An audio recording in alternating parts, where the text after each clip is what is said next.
What's up, everybody? Welcome to the Good Wolf Project. This is Jerry Scarlato. I'm here with Cassie Ray. Today, we're going to talk to you about luck. More specifically, we're going to talk to you about how, maybe the difference between what people think luck is and creating your own luck. Or, again, as I'm talking out loud, do people get lucky? Or do people create their own luck? Yeah. Maybe that makes more sense. Sure. So I got a lot to say about this because we've talked about it a number of times, actually, because a lot of your life has been lucky to a degree, depending on, how you look at it. But nonetheless, it's been lucky. So there's a bunch of layers to this that are worth talking about.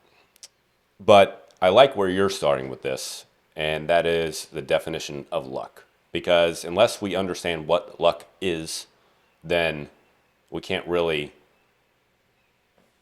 decide on if somebody gets lucky or if you work toward luck. So let's hear what the definition of luck is. Okay. So I just Googled it.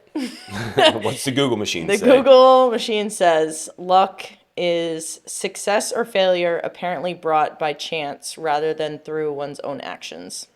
And then there was a second one that said chance considered as a force that causes good or bad things to happen. So like, oh, that person's he's just unlucky. Or like Friday the 13th is an unlucky day sort of thing. Mm-hmm.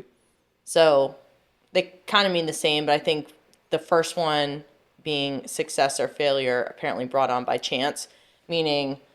Rather than your own actions. Yeah. So, I just got that job because I was lucky, or did I get that job because I applied for it and worked hard for it? I think a lot of it is perception as well. Sure. Mm-hmm. So I think just the definition itself is inherently flawed, to be totally honest. Watch out, Webster. Whatever idiot wrote that, that definition itself is just inherently bad. Because even if,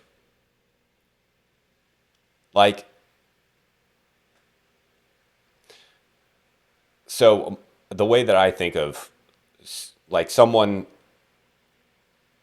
buying a lottery ticket and then winning the lottery, someone would define that as lucky. Mm-hmm. You had to take an action to do that. Sure. So quite literally, I could maybe think of an instance where maybe you're just laying around, I'm just laying on the couch and someone walks in and is like, hey, your great uncle just died and he happened to be a multimillionaire.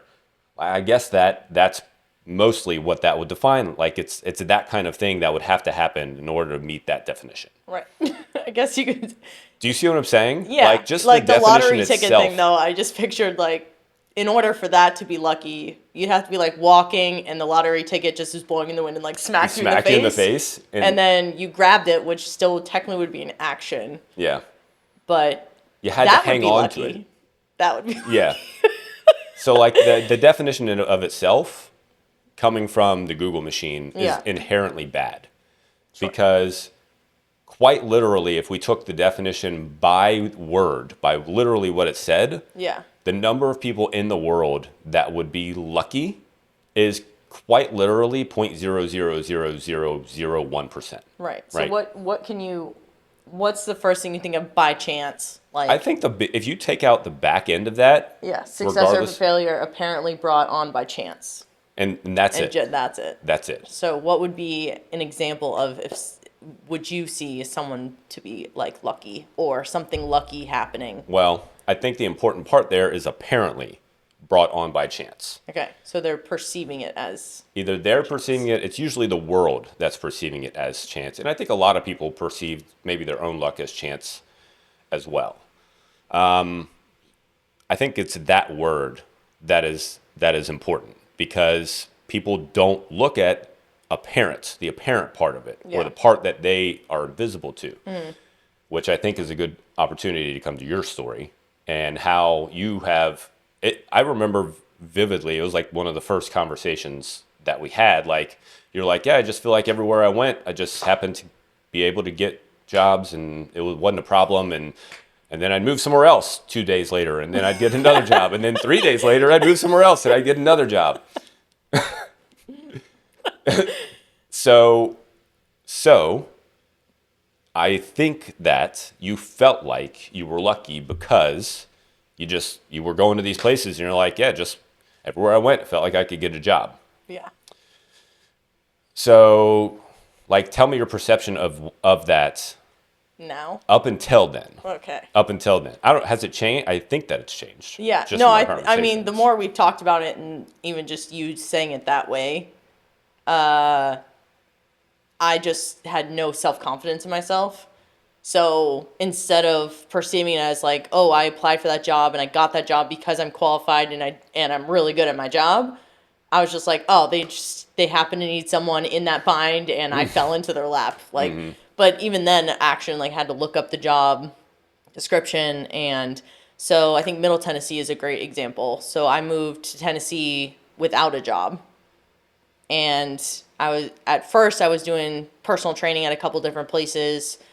After a few weeks of just kind of figuring out what I wanted to do. So I was like, okay, I can't stay here anymore. So worked at a really small gym in like a strip mall, and then was at D1 Performance. And even those jobs, I didn't really see those as luck, because those were like, I guess, D1 eventually, that's where I was like, wow, I really like the structure of the gym, and there's a PT clinic there. So I played a role as an athletic trainer that like took on people that were off of PT. And then, so I kind of like pitched that idea, and it rolled for a little bit.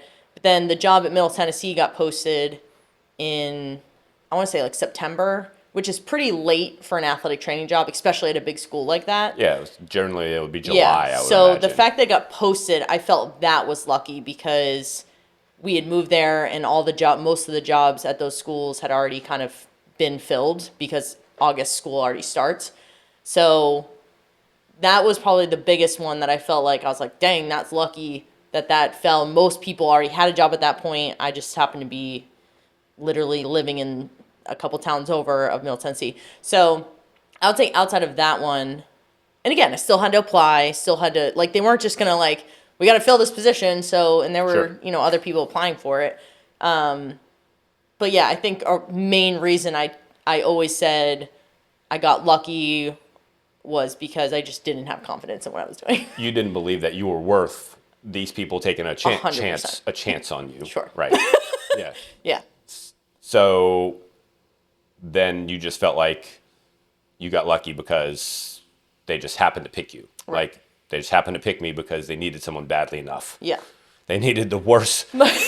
We've sifted through 100 applications. We got to the last one. This one's just going to have to do. She's terrible, but we're just going to have to deal with it. Hanover is another good example. So I got the job at Dartmouth, but it was when COVID hit. So we had already lived there, and it was a hiring freeze. So I didn't really know what was going on. So I got the job contingent upon sports starting. And sports didn't end up starting, but an athletic trainer at Dartmouth that I had known for years from my dad coaching there hooked me up with the high school AD who they needed somebody. So that person didn't, like, called 2 weeks before school started and said they weren't coming back. So, like, that's another thing. Like, the opportunity presented itself because I knew the people, and those people trusted that I was good at what I was doing. So did I get that call because of luck? Probably not. Did I get lucky that that person didn't come back 2 weeks before school started? Maybe. So, like, my perception on it then was like, dang, that was lucky. Like, I say that all the time. Or like, that guy's so lucky, that guy. But I think I say that because you just take a second and be like, all right, are they lucky, or they just like work their butt off? So For sure. I think it's one of those things that you just say as it's just like, oh, that's so lucky. But if you really think, like, I think it's just become a phrase. But if you really think about it, like, was it just a thing by chance, or did that person really work their butt off and apply and do all this other stuff to get where they were? Sure. It's just easier to say, oh, they're so lucky. Sure. Right. So I think that's why it's just become a thing. Yeah, like, normal parlance to sure. say, hey, that's you got lucky. Like, Yeah. Because it gives you an out to not also have been able to do that, Sure. right? If you can say, hey, that person got lucky, then it gives you a reason why you haven't done it. Yeah. If it's something you want to do, maybe right, it's not right. something you want to do. Or someone got a job over you, or someone Sure. got something over you or before you or whatever. So Sure. yeah, I agree. Yep. It gives you an out as to why you also didn't achieve that thing, or you didn't achieve it instead of them, or whatever. Yeah. So that is one layer of luck, and I think that that's the majority of it. I think another layer is when people see somebody who is uber successful, or even moderately successful, whatever, like a step above average, and they see whether that's a business, whether that's someone who made it to another level of athletics or whatever it is. They look at that person and they may perceive them also as lucky. And I think that is another very easy cop out for people, because what you don't see is all of the work that they put in Right. behind the scenes. That person, there's a good chance they don't perceive themselves as lucky, because they're like, shit, I've worked my ass off to grow this business for 10 years. My buddy Joel, you know Joel, you met him a couple of times at this point. He started by selling, he would go to the dollar store. I think I told you this. He would Yeah. go to the dollar store and buy tech decks for $1 and then sell them on eBay for $4 or $5. And then eventually he bought bigger things and sold those for a little more. And then eventually he'd go in his backyard and start killing banana spiders and start selling those. And quite literally, he did that for years. And then he got into ride-along toys for kids, and he would start selling he sold their parts for a little bit. But he bought them in trailer sizes that were returned. Like, he bought these returned cars that people didn't want. He'd buy them, take the cars out, take them apart, sell the parts. Like, and then he did the next thing, and now he owns this company called mechanicalkeyboards.com, which if you want a mechanical If you want a nice keyboard. if you want a nice keyboard, go to mechanicalkeyboards.com and get yourself a keyboard from See Joel. the link below. Yeah. No, we sadly don't get anything back from that. Joel, you can go ahead and send me all of that commission. That'd be great. So now he owns this company, mechanicalkeyboards.com, where he has a warehouse in Nashville and a warehouse in Phoenix, both of which are not small warehouses. His warehouse in Phoenix, I think, is probably a couple 100,000 square feet. So he's very well off. And he regularly has people who look at him and they're like, man, he's lucky. But they didn't see 15 years ago when he was killing banana spiders in his backyard and selling them on eBay. Didn't tell me that one. Yeah. What do people buy banana spiders for? Because they're just cool looking. They're like this big, and they're black and So what do yellow. people do with them? Just Probably put just them hang in them. a frame or something? Maybe that's what he would do. He'd frame them and sell them. Yeah. Cool.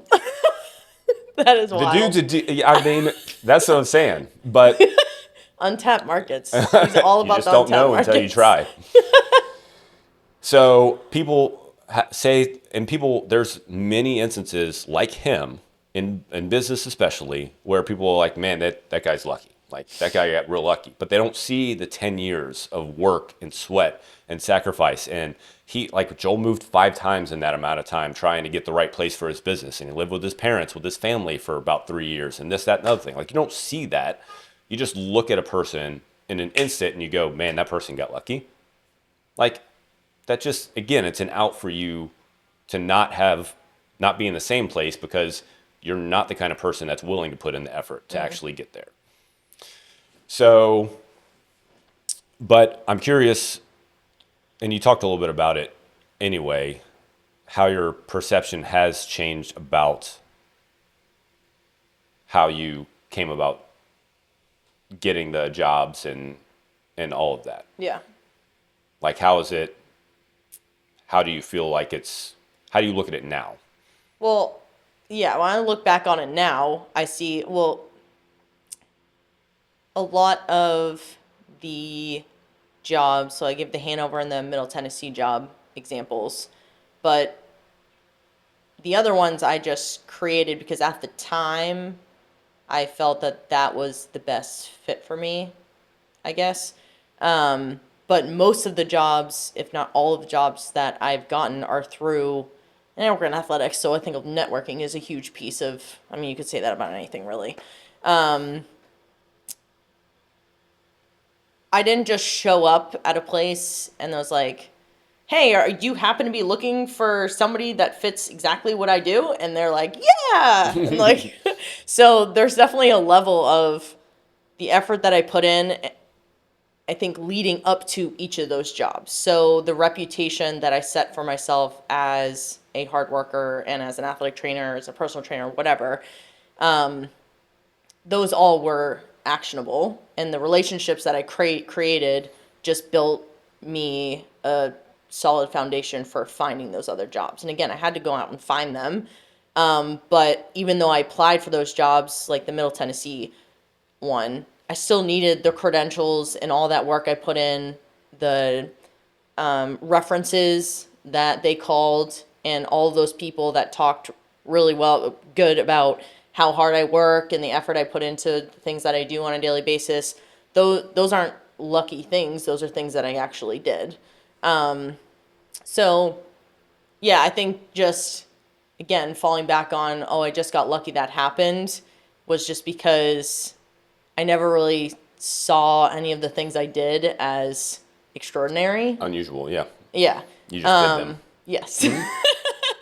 And I don't know if that's maybe just because I have a really high standard for myself, or again, I think for a long time, up until essentially this year, I didn't really know what I wanted to do and what path I was going in. So I just worked my butt off in a bunch of different things, hoping that something would present itself. So I think I just also really just exposed myself to a lot of things, because I was like, maybe if I do this, that will be the one thing that I all of a sudden will do and just absolutely love. Because I've done a lot of things in my life that I put a lot of effort into, but I just never really loved it. Softball is a great example. I played a lot of travel softball. I played at the Division I level, and I really, and you know, my teammates and family can probably attest to this too. Like, I wouldn't say I love softball. Did I show up every day and work hard and, you know, go to every practice and everything? Yeah, of course I did. But I think that was more work. That was more just Your ethic. my my standard and my values than it was my love for the sport. I had a great opportunity, and it got me through 4 years of college, and I met a lot of good people and friends and got a great degree and all this stuff. But it wasn't until this year, that past year or so, that I really made the switch. I was like, strength conditioning and training people is, and it took me 5 years to really like see it. Yeah. So I was doing it for a long time. I just, again, was scared. Sure. And so, you know, whatever that big leap was. But now, even just, you know, starting to do the personal training thing and moving in that direction, that's all actionable things that we're doing. Yep. Like, everything that we're doing towards that is, we're making those things. Yep. So, yeah, I think, again, looking back on it, I said, I'm sure 1,000 times, oh, I got really lucky that, you know, this person called me when I needed a job, or that job popped up. But in reality, I wouldn't have known those jobs unless I actually looked for them or took the step to move somewhere to, you know. So, yeah, I know I said that a bunch of times. For sure. Fortunate for that opportunity, or got really lucky. So, yeah, I think. You got, at Middle Tennessee, you got lucky because they posted a job at a certain time. Right. If you want to define it as that. You still had to apply. Other people applied for sure. Yeah. Right? You weren't the only one that applied for that job. At Hanover, you had to, like, you got lucky because the person didn't show up. Right. But other people could have also stepped in there. Like, Right. So there were a lot of things, other things playing. There was the one piece, but then there's all these other things. Yeah. But you could literally look at anything at any point for any human at any time and say the same exact damn thing. Yeah.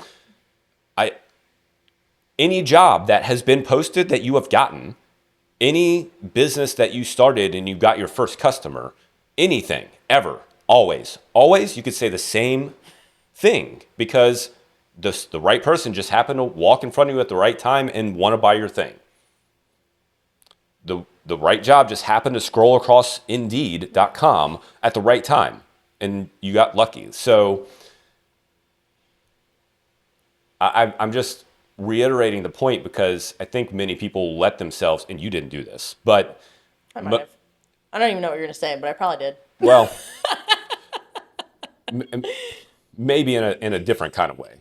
You worked your ass off, but you didn't work as directionally, I guess, like we've talked about, which I'll get to in a second. But a lot of people let that idea of other people being lucky stop them from trying to do things. But they don't recognize that it is the trying to do things that allows people to get lucky, which goes back to the point that you just made, in that you said, I don't remember specifically how you just said it, but you were like, oh, I did all these things. Like I exposed myself to a lot. I think it was something like that. Like I exposed myself to a lot of scenarios and situations and a lot of different aspects of things that, I was hoping to find something that I liked. Most people aren't willing to do that. But that is luck. Luck not only, but primarily happens. 99% of luck happens when you expose yourself enough to more things, to more at-bats, if you will. That's the way Gary Vaynerchuk would say it, is the more at-bats that you take, the more likely you are to get lucky. And most people aren't willing to take more at-bats because that means you have to fail more often, you have to get rejected more often, you have to lose more often, you have to, get punched in the face more often. Most people aren't willing to do that. You, not lucky per se, but you were lucky that you had to move around and you had to adapt. Like you had no choice. Because when you were young, you were moving around with your family. When you were older, you were moving around with your husband at the time. So like you had to adapt. You had no choice but to, I'm somewhere else. Now I have to find something. Like I have to do something. And when you couple that with a work ethic that just boggles my mind, that like you put those two things together, you are inevitably going to just have things fall in your lap. Yeah. Not because it's lucky, but because you're willing to work your ass off, and the person who you're now trying to work for is going to call those people and they're like, yeah, she works her ass off. She built us a gym and then left. So yeah, she's great. That was only 2 times. I only did that twice. Wait a second. That is too many, Cassie Ray. You're a good person for doing that. You are. But yeah, they're like, yeah, she works her ass off. You should hire her. And they're like, okay, we will. So like all of the stuff that you did led to that happening. So you had like these two perfect storms, your work ethic, and you're constantly being put in all these different situations where you have no choice but to step out of your comfort zone, which most people aren't willing to do. But again, you didn't really, I don't want to say you didn't have a direction, because everything was in the same realm of health and fitness to some degree. But you were, like you've said, like you've always been trying to figure out what direction you're actually going, because a lot of the things you've done, and correct me if I'm wrong, either you liked well enough softball, or it was still, you liked it, athletic training, maybe you loved parts of it, but you didn't like other parts of it. So there was still like this pull back and forth. So you didn't really have the thing. I would argue that you found that, again, 12 years ago, but because of having to move around and having to do all these things, it just got buried for a long time, because you've literally been doing it, like you said, since then. You've been training people since day one. Yeah. So if people could understand that it is quite literally it is the doing of more things. It is the doing of more actions, making more sales calls, calling more companies, shooting more shots, swinging at more balls. It's that is what creates luck. It's quite literally that simple. Even people who, from the outside looking in, get lucky because a business guy who happens to land $1 million contract as an example, like the dude probably again made 1,000 calls before that. And all those 1,000 calls maybe were $10,000 contracts and $100,000 contracts. 90% of them were rejections, but then he called the right person. So in 90% of scenarios, luck is created by taking action, by being willing to be rejected and failing more often, by simply doing more things. And your story is, I think, a perfect example of that. Again, luckily enough, you just happen to be able to be willing to work hard. You happen to have a high standard, which again, most people don't have, which is another conversation, but you have a high standard. And because you have a high standard, everywhere you went, the people before you were happy to say, yes, you should definitely take her. So your actions were a lagging, your current results are just a lagging indicator of your previous actions. And all your previous actions just followed you everywhere. And your previous actions are very, again, high standard. So I have something else that when I think of luck, it makes me think of Lucky Charms. Not the cereal. Well, kind of the cereal. But people that have like legitimately like lucky items. What do you think about that? I think it's a crutch. Okay, what do you... So if they're like, oh, they're, like rabbit's foot or whatever. Yeah. Why do you think those people... All right, I guess like explain what you mean. I already know what you mean, but I just feel like that's another thing that people, like an actual item Sure. is perceived as shirt luck. for like a football player, like or not changing their socks every time they Sure. win or whatever. I guess it's superstition too, but Yep. Anyway, I'd like to hear you talk about that. I would say full on. It is a crunch and a crunch.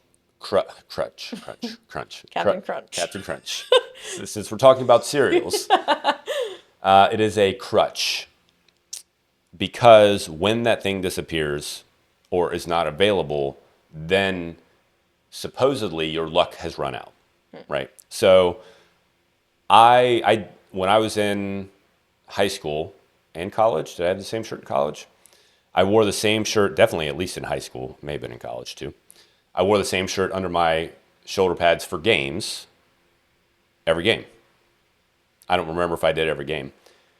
I don't think I used it as luck though. I think it was like comfortable and I liked having it. But that's a perfect example. There were many guys who would wear the same shirt under their shoulder pads for games because it was lucky. Kyle was one of them. Our buddy Kyle James, who I played football with. I think he had shirts or something like socks. He put his socks on the same way, or I don't know. He did something goofy for sure to help bring him luck. So I think that there is some validity in having a routine that leads you up to a thing that you're trying to accomplish. But I wouldn't look at that routine as lucky. To have a external item that you deem as lucky means that once that item is gone, if it's lost or whatever, for whatever reason, then your luck is run out and then you are doomed. Yeah, whatever you want, whatever. So that is useless in my mind. Like that is completely useless. Having a routine or something that you do regularly before a game or before a sales call or before whatever, that's different. That's something that you should have so that it gets you prepared for whatever's next. Now, you also have to be prepared for that not to go smoothly either. And this is where people get screwed up because playing a sport in the rain is a perfect example. Well, we just didn't play well because it was raining. Did you play another team that day? Like, was there another team out there? Do you think that they said, oh, we played well because it was raining? Like, we just got lucky because it was raining. So on the other end of that is not being so connected to a routine that if that gets thrown off, then your world is then thrown off. So, yeah, I look at those kinds of things like Lucky Charm things or just like that kind of thing. I'm not saying that you shouldn't have something maybe that is regular. That's one thing, like a regular thing that you have in that you wear to a thing, but I just wouldn't attach luck to it. Because when you do that, again, if it's not there or it happens to get damaged or something happens, your mind will just take over. And it's just not useful in my mind. Like, it's just not useful to even go down that rabbit hole. But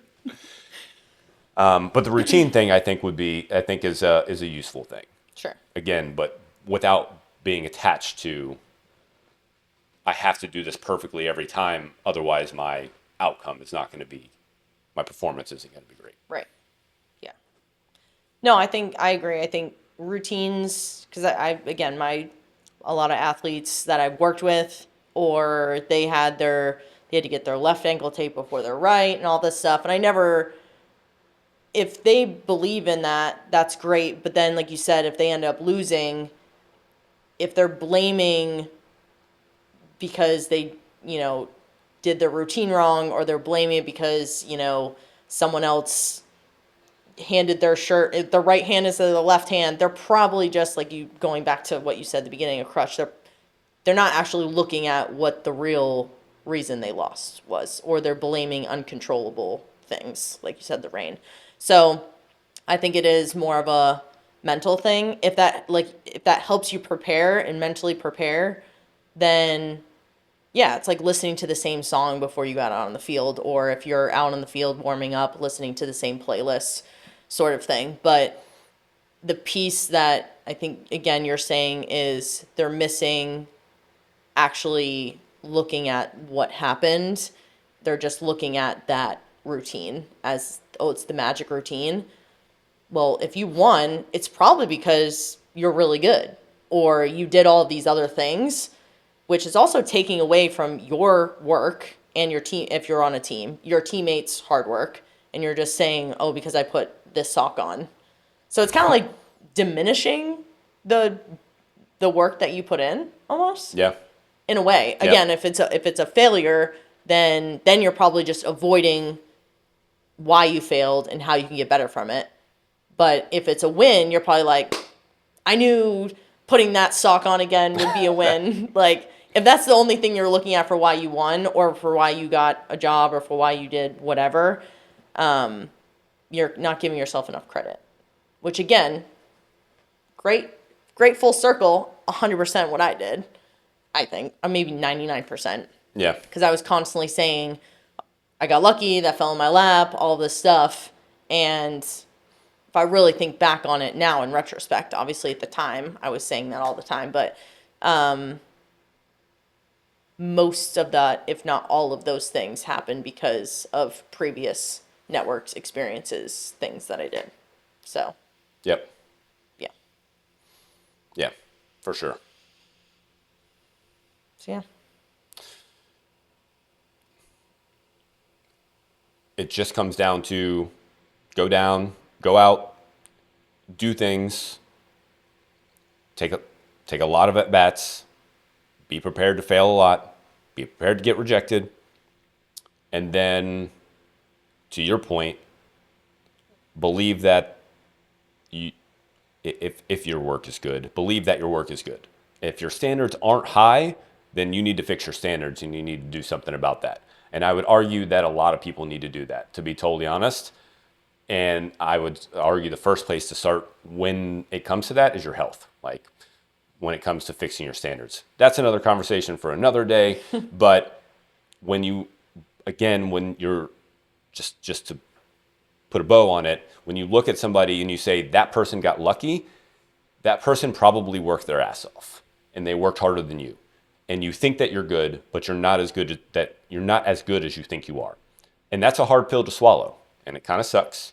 I would argue that for your case, it's not the case, because you got most of the things that you wanted.